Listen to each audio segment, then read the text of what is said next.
दान कुठे करावे? आम्ही ज्या ज्या मंदिरात जिथे जिथे दर्शनाला जातो तिथे तिथे दक्षिणापेटीत आणि गरिबांना भरपूर दान करतो. पण आता त्या संदर्भात काही विचित्र ऐकायला येते म्हणून वाईट वाटते. बाच्याचा पहिला वाढदिवस मोठ्या बर्थडे हॉलमध्ये केला. 2-3 घरी सगळ्या लहान मुलांना बोलवून केला. चौथा अनाथाश्रमात करायचा ठरवला.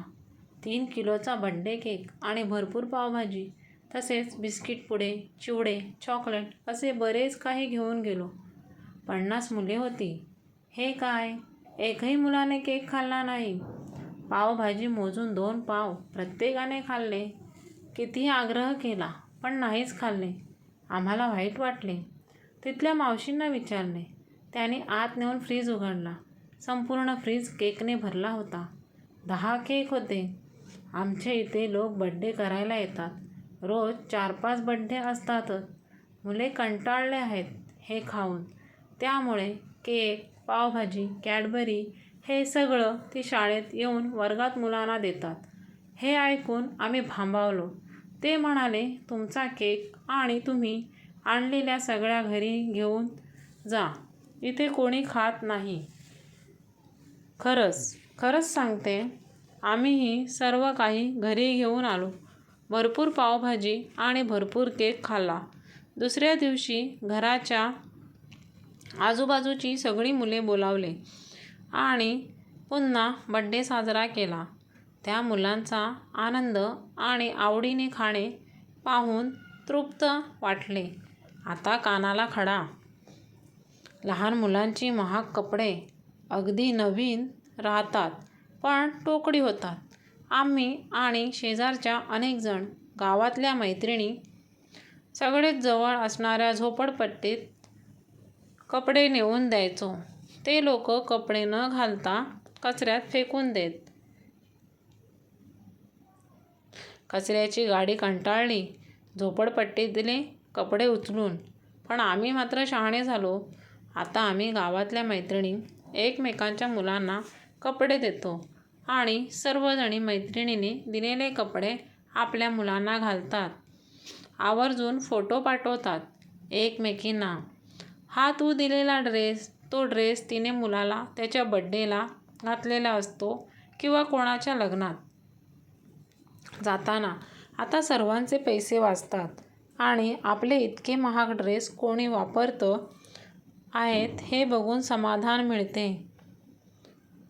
अलकाच्या चौकात अनेक लहान मुले पैसे मागताना दिसतात. तसेच ABC चौकात त्यांना कच्ची दाबेली वडापाव दिला तर त्यांनी तो एखादा घास खाऊन चक्क फेकून दिला. पैसेच पाहिजे असा त्यांचा हट्ट असतो. एकदा संभाजी बागेत असताना हाच किस्सा घडला. वडापाववाल्यांना सांगितले. तो म्हणाला, दिवसातून 12-13 लोक त्यांना वडापाव खाऊ घालतात. ते तरी काय करणार? तुम्ही समजता ती लहान मुले आणि मुलीही सगळी व्यसनं करतात. त्यासाठी त्यांना पैसे पाहिजे. यात 12व्या वर्षी आईबाप झालेली मुले आहेत. आता जिला तुम्ही लहान मुलगी समजून वडापाव दिला तिने 11व्या वर्षीच एक मूल जन्माला घातले आहे. आमच्या इथे भिकारी दारोदार मागायला येतो. घरी सत्यनारायण होता म्हणूनच डिश भरून गरमागरम शिरा त्याला दिला तर त्याने तो नाकारला. त्याला सांगितलं आत्ताच केला तर तो म्हणाला, असले काही मी खात नाही. नंतर शेजाऱ्याकडून कळाले तो शिळे खात नाही. ताजेसुद्धा फक्त नॉनव्हेज असेल तर घेतो. शाकाहारी भाजी बघत पण नाही.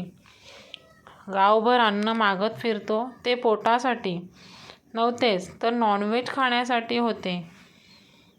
स्वारगेटला एक बाई लहान बाळाला घेऊन भीक मागायची. नेहमीच बसची वाट पाहत थांबणारी. कंपनीत काम करणारी मुले. त्यांना संशय आला. बाई काळी आणि 6 महिन्याचे ते बाळ गोरे कसे? काही दिवसांनी दुसरा संशय. झोपलेले बाळ बरोबर माणसाच्या समोर आल्यावर कसे रडते? इतर वेळी नाही. एक दिवस मुलाने तिला गराडा घातला. बाळ ओढून घेतले.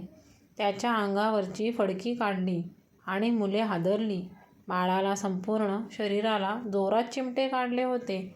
म्हणजे लोकांसमोर जाताना ते बाळाला जोरात चिमटे काढत होती, जेणेकरून लोक त्यांना पैसे देतील. पोलीस कंप्लेंट झाली. बाळ चोरलेले होते. पत्ता शोधून ते आई बापांकडे दिले गेले. आता काही दिवस भिकारी बायका असो किंवा लहान मुले, त्यांना पैसे देऊच नका. कितीतरी लहान मुलांची चोरी व्हायचे थांबेल, चोरी व्हायचे वाचेल. तसेच आपल्या दारावरती दररोजचे कोण ना कोण भिकारी पैसे मागायला येतात, तर ते आपल्याकडून पैसे मागून त्या पैशाने गुटखा किंवा दारू विकत घेतात. तर त्यांना पैसे देत जाऊ नका. अजून असे खूप अनुभव आणि घटना तुमच्या आजूबाजूला आहेत. नीट पहा, त्यातून काही घ्या. जितके होईल तितके आत्मसात करा. कथा आवडल्यास लाईक, शेअर, कमेंट करायला विसरू नका आणि आपल्या चॅनलला नक्की सबस्क्राईब करा. थँक्यू. धन्यवाद.